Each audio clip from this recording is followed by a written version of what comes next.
Hello, and thank you so much for joining me here on So Stitch X. So today, I'm just going to be doing a little thrift haul because I thrift all the time, and I found a bunch of really cute stuff recently.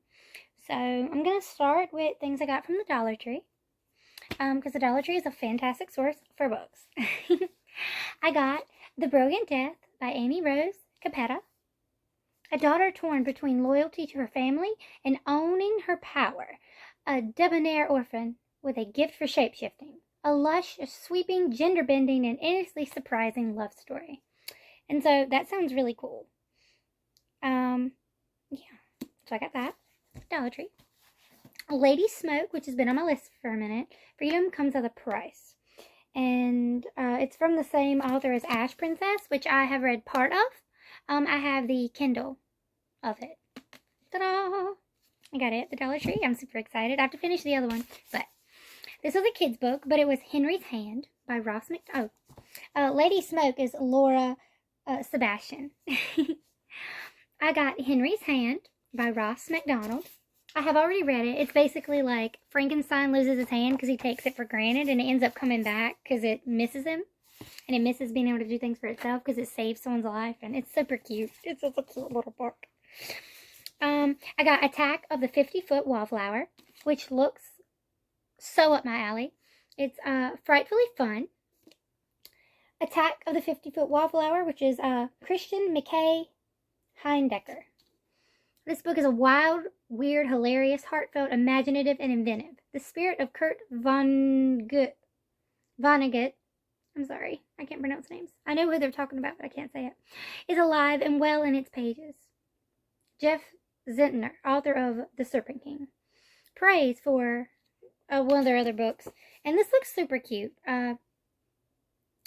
Phoebe Darrow is a lightning rod for monsters. She and her mom are forced to flee flesh-eating plants, blobs from outer space, and radioactive ants. They survive because Phoebe's dad is an invisible titan with giant eyes that warns them where the next monster attack will take place. All Phoebe wants is to stop running from motel to motel and start living a monster-free life in New York or Paris. You know, one of the big cities, whatever. But when her mom mysteriously vanishes, Phoebe is left to fend for herself in small-town Pennybrook. That's when Phoebe starts to transform. Ooh, I was so excited when I saw this. This looked too cute. Love Again, which is The Wisdom of Unexpected Romance by Eve Pell. It's supposed to be like dating when you're old, but it's so cute. Everyone said it was a heartwarming, eye-opening, life-affirming journey to the final frontier of romance. It's a beautiful book about the possibility of late-in-life love and the life-changing lessons we can all learn from those who have been lucky enough to find it. And I know it's older people, but it sounds so cute, and I wanted something cute. So I got that. I found this one at the Dollar Tree, and I've been debating it for weeks. I didn't get any of the other books because I've seen them, but I never got them because I didn't think that I would want them, but I went ahead and got this one. It's The Merciless, number 4, Roman numeral 4. So IV. Last Rites by Dontel Vega, if I'm saying it right. I don't know what it's about, but it's got the upside down, so I like it. I'm interested. It was $1, so you know. Can't go wrong. If it's bad, I can just donate it. Then Daughter of a Queen. A novel by Sarah Bird. Heartbreaking and deeply honest. You'll be swept away by the passion and power of this remarkable, trailblazing woman. And then more praise. And I don't really know what it's about. Though born into bondage on a miserable tobacco farm in Little Dixie, Missouri, Kathy Williams was never allowed to consider herself a slave. According to her mother, she was a captive, bound by her noble warrior blood to escape the enemy. Her means of deliverance is Union General Philip Henry Smash-em-up Sheridan. I'm going to go with that. The outcast of West Point who takes the raw-boned, prideful young woman into service. At war's end, having tasted freedom, Kathy refuses to return to servitude and makes the monumental decision to disguise herself as a man and join the Army's legendary Buffalo Soldiers. Alone now in the ultimate man's world, Kathy must fight for her survival and freedom, and she vows to never give up on finding her mother, her little sister, and the love of the only man strong and noble enough to win her heart. Inspired by the stunning true story of Private Williams, this American heroine comes to vivid life in a sweeping and magnificent tale of woman's fight for respect and independence. So that's that one. I kind of vaguely understood that she was like in slavery, but I didn't know what the book, because I don't know history very well, but I'm very excited. It sounds good. Okay, that is the haul from, oh, I also got a large Himalayan salt rock lamp from the Dollar Tree. I did not move it in here. I have it set up. I also happened to get a cool picture. They had a huge mortar and pedestal, but I didn't get it because it was like $12 and it was in the box and the box was taped, and I'm like, it could be broken because it was supposed to be solid rock. So I was like, solid rock doesn't mean it's solid, and that doesn't mean it rocks. So like, I didn't get that one. Yeah. Other finds I got from Goodwill. I got 2 incredibly cute. This one has a sticker still on it. I can't get off. But 2 incredibly cute little teapots. It's little cottages. I love them. I love teapots. This one is more autumny, and it's got little autumn leaves on the back and the cute little wood. Yeah, I think it's cute. And the other one is more springtime with little green flowers. Maybe it's summery. I got the only 2 they had. Super cute. I own a bunch of other teapots because I like teapots. I have a complete set my mom got me for Christmas 2 years ago of the Nightmare Before Christmas tea set. And one cup has broken twice, and I've had to repair it twice in 2 different spots on the handle. So that's weird, but I love Nightmare Before Christmas is bae. So I just collect all the pieces because I love Sally. Jack and Sally are so cute. I have a pumpkin tea set, the complete tea set with creamer and sugar bowls and all of that, and several assorted cups, some that go with it and some that I just put with it. I love food-shaped things, so I also have like a cabbage cookie jar, and other my bowls are all pumpkins and sunflowers, and I have grapes, and I have a carrot that I use for my black salt. Making my black salt, because I hadn't thought of making it until someone was like, duh, and I'm like, well, duh. So, but I make it in a giant carrot. I have a teapot that is just covered in bunnies and carrots. I also have a traditional Chinese tea set and a traditional Japanese tea set. Both only have 2 cups each, and they're really cute. And then I have assorted teacups, just really pretty ones with bugs on them, because I like bugs. All right. Yes. I also got from the cute little store I like called Care. They had cherubs. Just little cherubs. Which was perfect because I got these 2 little cups. And at the thrift store that I like, that's like a hospice thrift store, which came with 2 hat pins, like little hat clips. A hat box with the cherub on it. And it's got a little string so I can carry it. The pretty patterns. And it was like $1 because they do sales all the time. The most recent book I got from the Goodwill, because I did get these like a week ago, but I just put it all together because I was like, fuck it. I got this one. It's the Gnostic Gospel of St. Thomas, Meditations on the Metaphysical Teachings, of the Mystical Teachings, excuse me, of Tao Malachi, I think that's how you say it, and it looks pretty good. The Authentic Gospel, Mystical and Magical, and the price is supposed to be $18, but of course it was 99 cents because I got it from Goodwill, so that was cool. I got that one today with the teapots. So I got some books from Amazon recently. I got Unwind because I've been meaning to read this one for ages. It's the first one. There's Unwind, Unholy, like whole, like this is a whole piece of pie. Unsold, Undivided. And then there's some other books. But I know I wanted this one. This was supposed to be the best one by Neil Shusterman. And I have been working on Scythe, but I haven't finished it. Once I finish it, I'm going to do a review, of course. But so I went ahead and got this because I've been really excited to read it. I got Queen Mab by Kate Danley. McDougall previews award winner Best Fantasy Book of the Year. Queen Mab. From the mind of USA Today best-selling author Kate Danley comes a dark romantic fairy tale when Faunus, the god of daydreams, breaks the heart of Queen Mab, which is one of the two queens of the Unseelie court, the other being the Morgan. Revenge can be the only answer. Using the most powerful families in Verona as pawns, they wage their war against one another, and place their final bets upon the heads of two youths, one named Romeo, and the other named Juliet. But when Queen Mab falls in love with a gentleman named Mercutio, everything changes, and she will do anything, even if it means destroying the world, to save him. Will it be enough to stop the tragedy, or only spur it forward to its terrible end?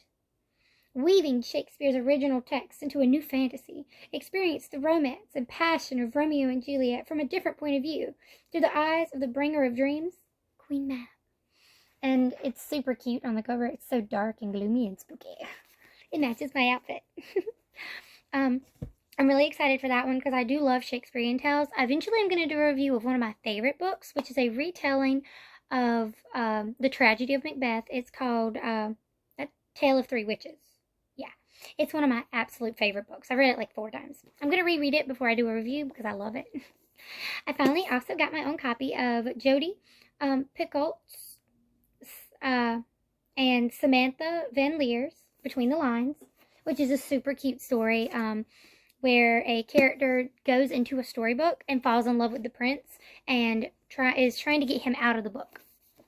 And it's pretty cute. I read it when I was in high school. I also finally got my own copy of Buckland's Book of Spirit Communications, which I've been meaning to get for a while. Since I have a new job, I can afford to get all these things, and it's so exciting. So I'm just going to stock up on all my books that I want, and then I'll find time to read them when I can. Part of the other Goodwill finds for books, I was super excited. So I got The Little Paris Bookshop, which is Monsieur Perdue is a literary apothecary from his floating bookstore in a barge on the Seine. I suck. I've been to Paris. I suck at saying the words. I was not meant to say other language. I suck. That's why I don't speak Spanish. I read Spanish. So. But like, speaking it, like, oh. I speak some, like, Spanglish as hell. And not like Chicana, no. Not Chicana, no. Some just garbage. Just garbage. But I read it pretty good. French, can't do any of it. Bonjour. Pardon? That's it.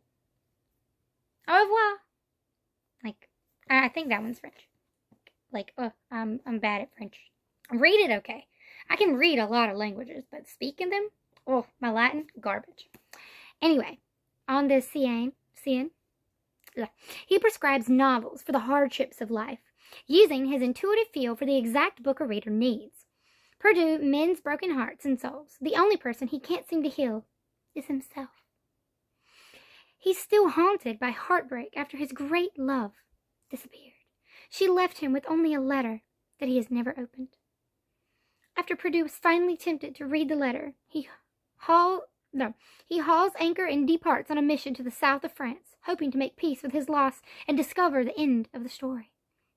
He dispenses his books and his wisdom along the way, showing that the literary world can take the human soul on a journey to heal itself. An international bestseller filled with warmth and adventure, The Little Paris Bookshop is a love letter to books, meant for anyone who believes in the power of stories to shape people's lives. And this is just so cute. Of course. I found a gem. Okay. Miss Frisbee and the Rats of Nim. I was so excited. Robert C. O'Brien. It's the book that from the movie I watched when I was little, with the little mice, and oh, I'm so excited. If you don't know what this is, just Google it. It is a lot. I don't know how to describe it, but like as a kid watching that, I'm like, should I be watching this? It's so good. Okay, Gathering of Pearls. Suk. Neil. Geo. It's the stunning conclusion to a story from The Year of Impossible Goodbyes, which I haven't read, but it was an Asian author, which I love when I can find those, especially in America, like authentically. So like, it seemed really good. Just as oysters make pearls out of grains of sand, women create something precious from their suffering. Preparing to face life alone, Sukan gathers her strength, her pearls, and resolves to succeed. It is easy to fall in love with this gentle girl. Readers who share in this emotional journey with Sukan will grow along with her in wisdom. As Sukan Bak, the heroine of The Year of Impossible Goodbyes, and Echoes of the White Giraffe, travels the long distance between Seoul, Korea, and New York. I think that's still considered Asian. I'm pretty sure, because there's a lot that's considered Asia. I'm really confused if it's not. But, like, I'm bad at geography. Like, I just found out last year, I'm 25 years old. I didn't just find out I was 25. I just found out that Arizona is not a major city in Texas. I really thought that. If you thought I was stupid, I promise you, I'm not. But I seem really stupid. I really believed Arizona was just like a big city that was like really popular in Texas. Like, geography is not my strong suit. Like, oof. In Korea and New York, the trek between Korea and New York City. She is consumed by questions about her future. What will her life in America be like? Will she be able to communicate and fit in? Will she do well in her studies? And has she been selfish in her decision to leave her family and pursue her own dreams? Here is a compelling, often surprising story of Sukan's first year in a very foreign country, a joyful, overwhelming, and exhilarating time.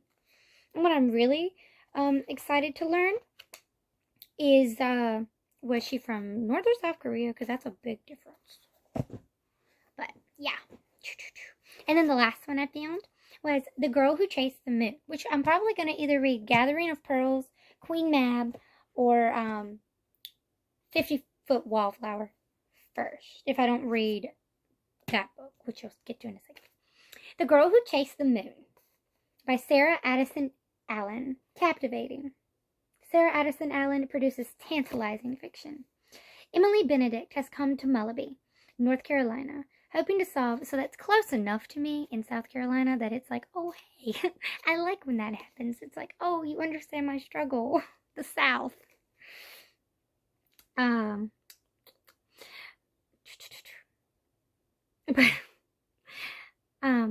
Hoping to solve at least some of the riddles surrounding her mother's life. But the moment Emily enters the house where her mother grew up and meets the grandfather she never knew, she realizes that mysteries aren't solved in Mullaby. They're a way of life. Here are rooms where the wallpaper changes to suit your mood. Unexplained lights skip across the yard at midnight, and a neighbor, Julian Winterson, bakes hope in the form of cakes, not only wishing to satisfy the town's sweet tooth, but also dreaming of rekindling the love she fears might be lost forever. Can a hummingbird cake really bring back a lost love? Is there really a ghost dancing in Emily's backyard? The answers are never what you expect, but in this town of lovable misfits, the unexpected fits right in. And since I have more books on the way from Amazon, I'll be excited to read that one. And it's basically the book. It's about a little antique store. It's basically about the Good Witch. It's basically the Good Witch, and I can't wait to read these two back to get back because they feel so magical and like so spooky. I'm really excited. All right. The last two books that I got from the little thrift store that's like a hospice thrift shop. I saw Alice Hoffman. I was like, oh, hey. And it was Here on Earth, Dark and Wonderful, Hoffman's most powerful and moving novel to date. Washington Post Book World. The best-selling author of Practical Magic and Turtle Moon now tells her most seductive and mesmerizing story. After 19 years in California, March Murray returns to small Massachusetts town where she grew up. For all this time, March has been avoiding her own troubled history, but when she encounters Hollis, the boy she loved so desperately, the man who has never forgotten her, the past collides with the present as her reckless love is reignited. This dark romantic tale asks whether it is possible to survive a love that consumes you. The answers that March Murray discovers are both heartbreaking and wise, as complex as they are devastating. For in heaven and in our dreams, love is simple and glorious, but it is something altogether different here on earth. It is an Oprah book club book, but it's Alice Hoffman, so I was really excited. And the last book to unveil, I was really excited to find here. It's really hard to find books that are mystical in nature at thrift stores. I found my ex-bestie found a copy of Hand Fasting, which she kept the photos from because there was pictures from someone's wedding in there. And I'm like, damn, that was a great find. I wish I could have kept it. But she gave me the book, like the copy herself. So like that was exciting. That's where I got my copy. But I found this, which is like, it's a spiritual memoir, which is exciting. I know I say it's exciting a lot. I'm like a broken record. I'm sorry. But it's called Finding Magic, and it's got this beautiful blue moon on the cover, and it's so shiny. Here they are in the back. Which Alice Hoffman's had a pretty little dragonfly. But this one is by Sally Quinn, and it's get ready to be surprised and fascinated in this revealing, eloquent, and heartfelt memoir. Sally Quinn, consummate chronicler of the elite Washington, of which she is an elemental part, tells her story through the lens of her lifelong search, sometimes conscious, sometimes inadvertent, for meaning and for happiness. And it seems really cute. It's emotional and inviting, an illuminating memoir. Sally Quinn, journalist, television communicator, and longtime Washington insider, reveals the late-in-life discovery that her entire life could best be understood as a spiritual quest. And then, one thing I like is that it has those huge quotes at the beginning, like part 1, magic. And above all, watch with glittering eyes the whole world around you, because the greatest secrets are always hidden in the most unlikely places. Those who don't believe in magic will never find it. It's Roald Dahl in The Minpins. And then chapter 1 starts with, children see magic because they look for it. Christopher Moore. Lamb, the Gospel According to Biff. Christ's childhood pal. And because I'm a sucker for books with really good quotes at the top of each chapter, and that means you can find really good books that they quoted. That's another reason why I get so many books. Plus, I like to think of my library as a reference. And I want to have a castle that's like cottagecore, but like dark cottagecore, like Swamp Witch in the woods. I don't want grass. I looked it up because I couldn't remember the name of it. I want creeping thyme, a lawn of creeping thyme. I want biodiversity in my lawn. I don't want grass that I'm allergic to and have to cut. I want something that stays beautiful and colorful and interesting all year. I want to fill my house with cute little knickknacks and things galore. And I want it to be like a spooky little shop, which, fun fact, these have the cute little nub on the end, so you can just... But I want it to be like a magical, like spooky witch house. I don't want a minimalist witch house that feels like icky. What I want is filled to the brim with trinkets and who's-its and what's-its and thingamabobs, because I got plenty. But yeah, so I have all these books, and I got this book with all these cute little things, and this book also has colored pages, pictures of her life, so that'd be exciting. I got all these wonderful new books to add to my library, which I use as a reference. I have like 1,300 books and like 400 comic books, but I'm hoping to do more reviews on them. I'm just terribly slow about getting to it. Alright, so this has been my cute little thrift haul. I know I got a whole bunch of junk. I also got a couple cute little things that I didn't bring in. Like for Valentine's Day, my absolutely adorable partner, we've been together for 9 months as of Valentine's Day, which was super cute. It was like a 9-month anniversary and Valentine's. They got me a amethyst point, which is big. It was super pretty. It's like this big. Okay, that's exaggeration. It's like this big. It's like a finger long. I don't have big hands, but that's big to me because it's my whole finger. A cute the little drawstring bags, the circular ones that are kind of expensive and kind of reversible. Yeah, one of those in black and white that I've been eyeing for ages. And some love tea that I absolutely adore. It's for self-love, and I always mix it into my sickness, my potions for like, well, it's more tea, but it's like your sick tea. It can knock whatever is fucking with you out. Like, it is gone. You will not be sick if you drink it all. And I make sure to put the love tea in there because it's self-love. And I know when you're sick, you feel like, oh, my body hates me. I'm dying. And so you add a little love in there so that you feel better about yourself and you don't make yourself mentally sick because you always feel awful. But yeah, so that's been my lovely little thrift haul. Alright, have a wicked evening, and I hope to see you next time here on Ghosted Checks. Bye!